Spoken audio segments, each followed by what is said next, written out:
खन्ना साहब का यही मकान है? हाँ हाँ यही है। खन्ना साहब से मिलना चाहते हो? जी मेरा नाम सुंदर है, मैं दिल्ली से आ रहा हूँ। खन्ना साहब से मिलने के लिए दिल्ली से इतनी दूर आ रहे हो? आखिर तुम बच्चे हो, दिल्ली से मेरठ इतनी दूर टैक्सी में तुम अकेले चले आए? जी मुझे रुपयों की बहुत सख्त जरूरत है। स्कूल में इस टर्म की फीस जमा करने की कल आखिरी तारीख है। कल शनिवार है, खन्ना साहब घर तो आएंगे नहीं। तुम्हारे घर खन्ना साहब क्यों आएंगे? क्योंकि वो मेरे पिताजी हैं। क्या बकवास कर रहा है ये लड़का? शायद हरीश इसकी फीस देने इसके घर जाता होगा, इसीलिए उन्हें पिता मानता है। जी ऐसी बात नहीं, वो तो सच में मेरे पिताजी हैं।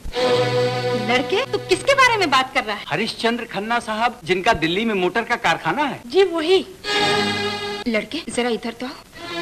प्रिंसिपल साहब, शगुन कुछ ठीक नहीं दिखाई देता। नहीं नहीं, आप लोग खन्ना साहब को नहीं जानते, ये उनका गोद लिया हुआ बच्चा होगा। वो तुम्हें अपना बेटा मानकर पालते हैं ना? जी मानकर नहीं, मैं उनका सगा बेटा हूँ। जी दिल्ली से 10 मील दूर पटेल नगर है ना, वहाँ हमारा मकान है। खन्ना साहब भी आते हैं तुम्हारे मकान पे कभी? जी वो तो रहते ही वहाँ है, हर सोमवार से शुक्रवार तक। नमस्ते रामस्वरूप जी। नमस्ते। नमस्ते प्रिंसिपल साहब, बैठिए बैठिए। और मेहमान भी हैं खन्ना साहब, अंदर कमरे में। माया, कौन मेहमान है?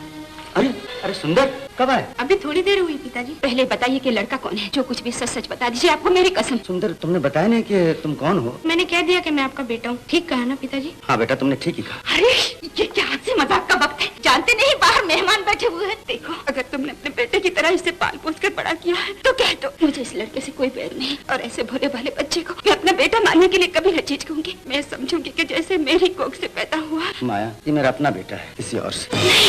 प्रिंसिपल साहब, सुन लिया आपने? खन्ना साहब ने खुद अपनी जबान से कबूल कर लिया कि वो उनका अपना बेटा है। दीदी समझाओ माया को, ये वक्त इन सब बातों के लिए नहीं है। बाहर मेहमान बैठे हुए हैं, मैं जाता हूँ, तुम माया को साथ ले आओ।